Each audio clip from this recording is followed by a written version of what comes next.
Welcome back to my channel. আমি শর্মিষ্ঠা। আমি চলে এসেছি তোমাদের সাথে গল্প করতে। আমার চ্যানেলে তোমাদের সবাইকে স্বাগত ও অনেক অনেক ভালোবাসা।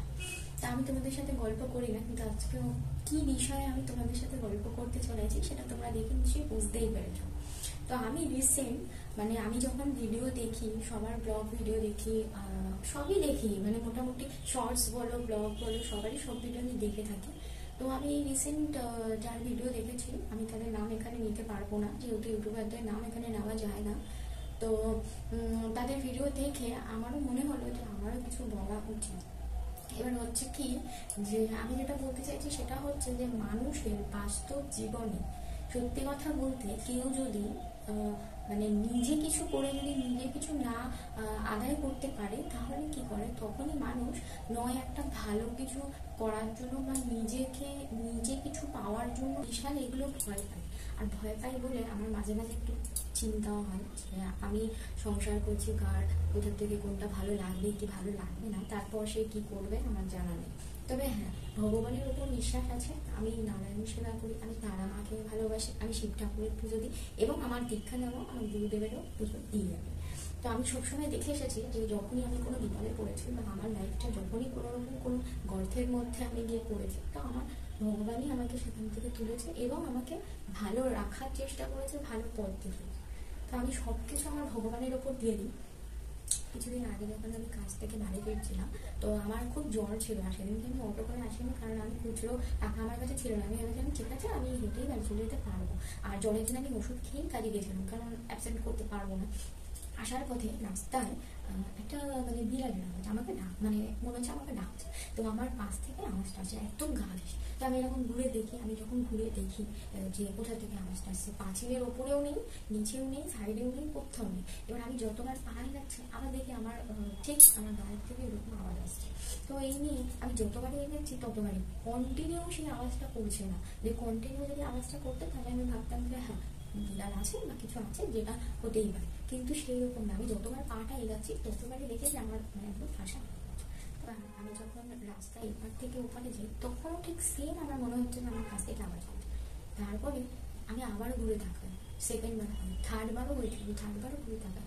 যখন আমি দেখছি এটা কিছু অস্বাভাবিক নয়, তখন আমি কি করেছি, আমি রাস্তাটা ক্রস করে আমি তাড়াহুড়ো করে বাড়ি চলে এসেছি।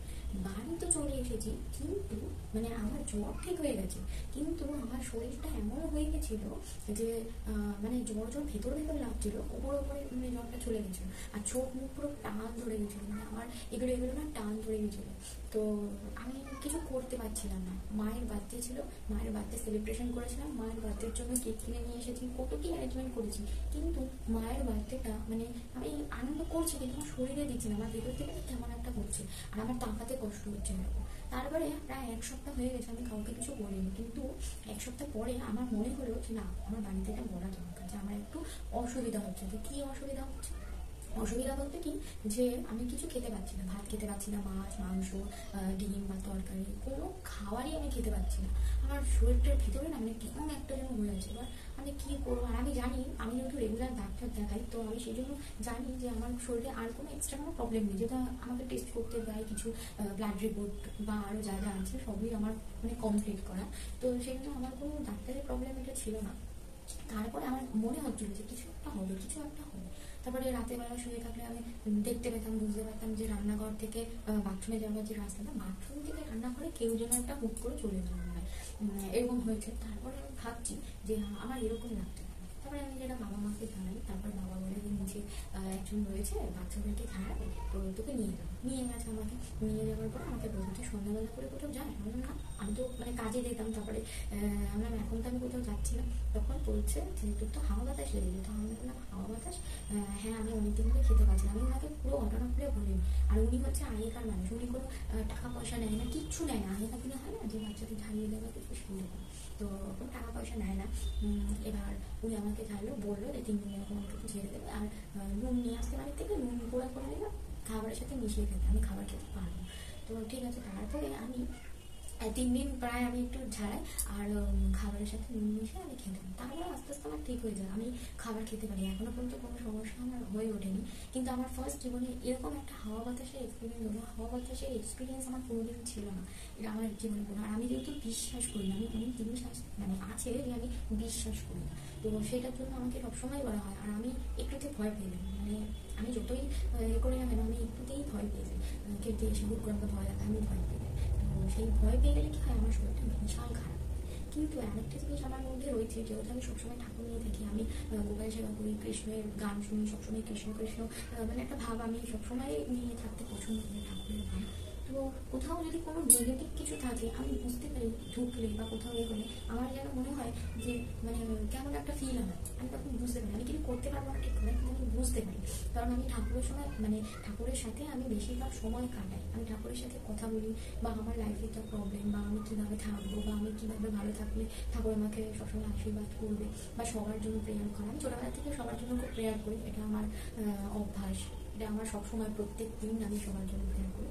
প্রত্যেক দিন যখনই আমি ঠাকুরের কাছে বসি সবার জন্য প্রেয়ার করি। তা আমি যে ঠাকুরের সাথে এখন একটা রিলেশনশিপ আমার আছে, তো স্বাভাবিক ঠাকুর নিশ্চয়ই আমাকে আশীর্বাদ করে, বা ভগবান বলে কিছু আছে যে মানে আমার মধ্যে যে স্পিরিটটা আছে সেটা অবশ্যই ভগবান আশীর্বাদ করে। আমাদের তো সবার মধ্যে আত্মা আছে, তো আত্মার মধ্যে খারাপ জিনিসও কাজ করে, ভালো জিনিসও কাজ করে, তো আমি সবসময় চাই যেন ভালো জিনিস না হয়। তো সেটাই আমি মানে ভাবি যে এখনকার দিনে এই জেনারেশনে সামাজিক দিক থেকে সবাই ওই ঠাকুর বাড়ি থেকে কিছু না কিছু করে থাকে, করে। এবার যখন করে, যার উপর করে, তো সেই মানুষটার অবস্থাটা খুব খারাপ হয়। আজকে সে নিজে আনন্দ করবে বলেই হয়তো করে, আর নিজে করে, তার কারণ হচ্ছে সে সেটা আদায় করার জন্য করে, কিন্তু এর কোনো শেষ নেই। এটা যদি মানুষ একবার করে, দ্বিতীয়বারও আবার সেটাই করবে, তৃতীয়বারও সেটা করবে। আজকে যদি ছোট সমস্যা হয় সেটা সে আবার শুধরে যায়। তা আমার মনে হয় না যে এগুলো করা উচিত, কারণ এতে কি হয়, অনেকের জীবন নষ্ট হয়ে যায়, অনেকের অনেক কিছু হতে পারে।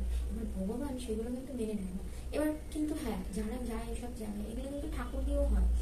মানে শ্মশানে গেলে করতে হয়, এখানে গেলে সেখানে গেলে, ঠাকুর বাড়িতে যাচ্ছে মানে ঠাকুরকে দিয়েই সে কাজটা করছে, তাই না? তো সেটার জন্যই আমার একটাই জিনিস আফসোস, যে এগুলো করে কারো জীবন বা কারো সংসার বা কারো ফ্যামিলিকে নষ্ট না করেই ভালো, কারণ একটা মানুষের জীবনে অনেক কিছু হতে পারে।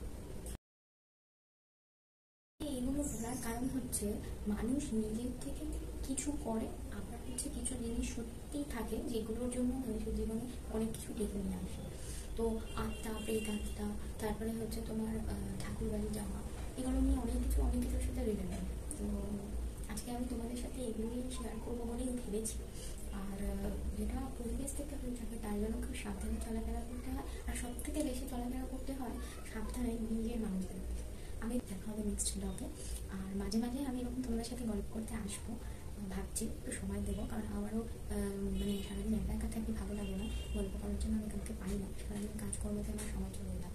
তো তোমাদের সাথে আমার রানিং গল্প করলে তোমরা অবশ্যই আমার সাথে গল্প করবে কমেন্টের মাধ্যমে, বা তোমরা যদি আমাকে কিছু বলতে চাও ভিডিওর মাধ্যমে সেটাও করতে পারো। তো চলো, বাই বাই, সবাই ভালো থেকো, সুস্থ থেকো।